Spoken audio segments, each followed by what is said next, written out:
C'est Valérie Stromanger du site orthoc'estfacile.com, site qui s'affiche comme d'habitude juste à côté de moi. Bien, aujourd'hui je suis très heureuse de vous retrouver, notamment parce que ça fait exactement 1 an que j'ai commencé les vidéos et donc j'étais contente de célébrer avec vous cet anniversaire. Ça fait 1 an que j'ai commencé cette aventure, cette belle aventure, et je voulais vous remercier pour tous les retours fort sympathiques que je reçois de vous. Merci. Alors aujourd'hui nous allons parler de tout. Alors pas de tous les sujets parce que je n'aurai pas assez de 3 minutes, mais de tout le mot qui peut s'accorder différemment selon le contexte dans lequel il se trouve. Et on va avoir principalement 3 situations possibles.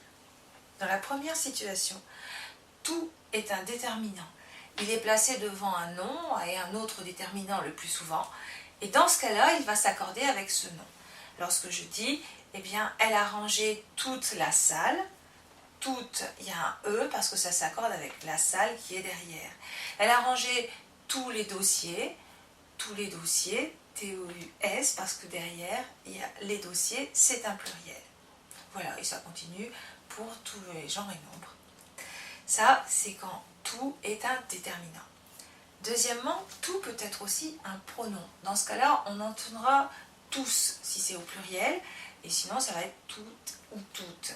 Par exemple, si je dis « les étudiants sont heureux, tous ont réussi les examens ».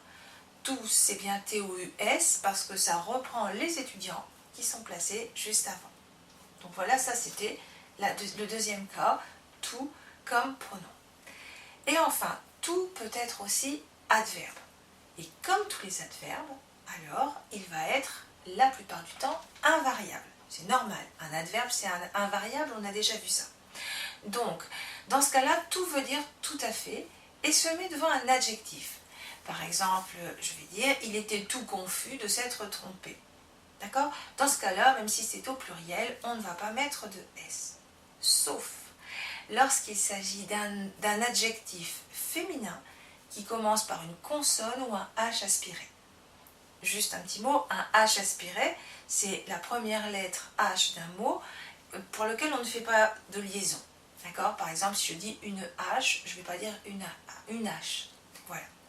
Donc, lorsque mon adjectif est féminin et qu'il commence par une consonne ou un H aspiré, à ce moment-là, je vais quand même mettre un E à tout pour qu'on entende bien que c'est du féminin. Par exemple, je vais dire « elle était toute confuse ». D'accord? Dans ce cas-là, toute un E parce que confuse est au féminin, commence par un C.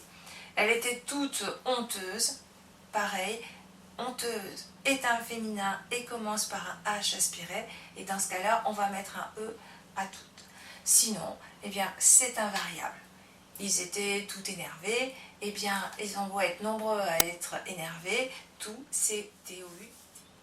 Voilà, j'espère que c'est simple pour vous et que vous avez tout compris. En attendant, n'hésitez pas à cliquer sur j'aime et à partager si ça vous a plu. Je vous souhaite beaucoup de réussite dans tout ce que vous entreprendrez.